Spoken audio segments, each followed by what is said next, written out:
धरणांचा जिल्हा म्हणून ओळख असलेल्या नाशिक जिल्ह्यामध्ये तीव्र स्वरूपाची पाणी टंचाईची समस्या जाणवू लागली आहे। नाशिक जिल्ह्यामध्ये दररोज 118 टँकर्सच्या 256 फेऱ्या सुरू आहेत आणि केवळ 30% पाणीसाठाच नाशिक जिल्ह्यात शिल्लक राहिलेला आहे। आणि हीच परिस्थिती जर कायम राहिली तर दुष्काळाच्या झळा अधिकच वाढत जातील आणि यामुळे जूनच्या पहिल्या आठवड्यात दमदार पावसाची प्रतीक्षा लागलेली आहे।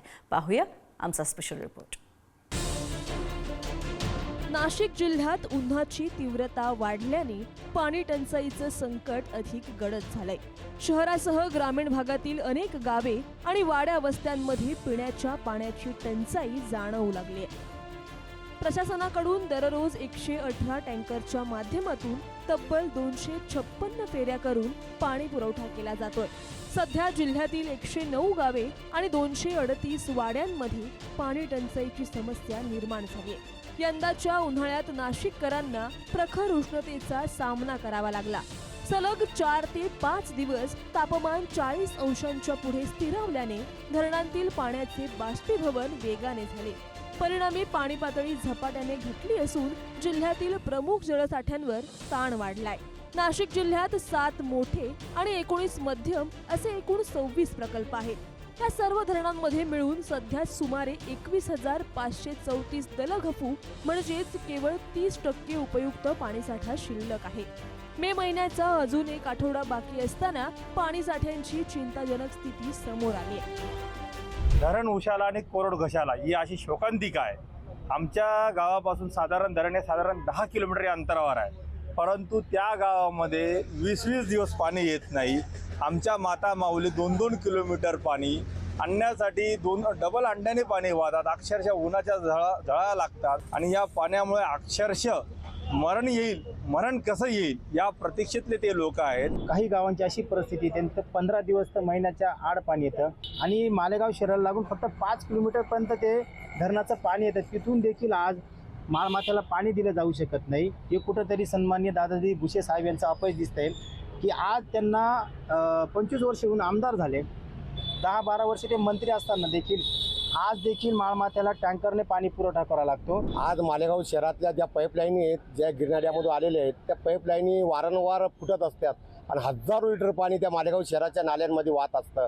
तर महानगरपालिकेने याचा कुठेतरी बंदोबस्त करावा। ती जुनी पाईपलाईन आहे, ती 50 वर्ष झालेली पाईपलाईन आहे, ती त्वरित बदलण्यात यावी। तसेच आजंग वडेल जे सतमान हे जे गावं आहेत त्या माळमाथ्या परिसरामध्ये हरणबारी धरणे 50 किलोमीटरच्या अंतरावर आहेत।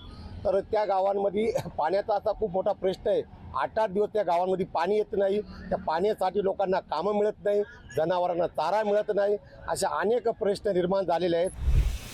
हवामान विभागाने मान्सून केरळमध्ये वेळेत दाखल झाल्याचे संकेत दिले असले तरी जूनच्या पहिल्या आठवड्यात नाशिक जिल्ह्यात दमदार पाऊस झाला नाही तर पिण्याच्या पाण्याची समस्या आणखी गंभीर होण्याची शक्यता व्यक्त केली जाते। पाणी टंचाईवर मात करण्यासाठी जिल्हा प्रशासनाने विविध तालुक्यांमधील एकूण 47 विहिरी अधिग्रहित केल्या आहेत। या विहिरींमधून टँकरद्वारे पाणी पुरवठा केला जातोय। मालेगाव तालुक्यात सर्वाधिक 16 विहिरी अधिग्रहित करण्यात आल्या आहेत। ग्रामीण भागात अनेक ठिकाणी विहिरी आणि बोअरवेलची पातळी खालावल्याने टँकरवर अवलंबून राहण्याची वेळ नागरिकांवर आली आहे। येवला, मालेगाव, नांदगाव हा बेल्टचा जर आपण विचार केला आणि चांदवड, तर या भागामध्ये खडकांची परिस्थिती हा वरच्या लेवललाच असल्यामुळे त्या ठिकाणी जमिनीमध्ये निसर्गतः पाणी जिरण्याचं प्रमाण हे अत्यंत कमी आहे। आणि त्यासोबतच मृदा आणि जलसंधारणाच्या कामांच्या संदर्भामध्येच एकूणच उदासीनता असल्यामुळे त्या ठिकाणी अतिवृष्टी होऊन सुद्धा यावर्षी आपल्याला उन्हाळ्यामध्ये तीव्र पाणी टंचाईचा सामना करावा लागत आहे। आपल्याला जे उपलब्ध पाणी आहे त्याचा काळजीपूर्वक वापर करा, जपून वापर करा, पाण्याची नासधूस होणार नाही याची सगळ्यांनी दक्षता घ्या।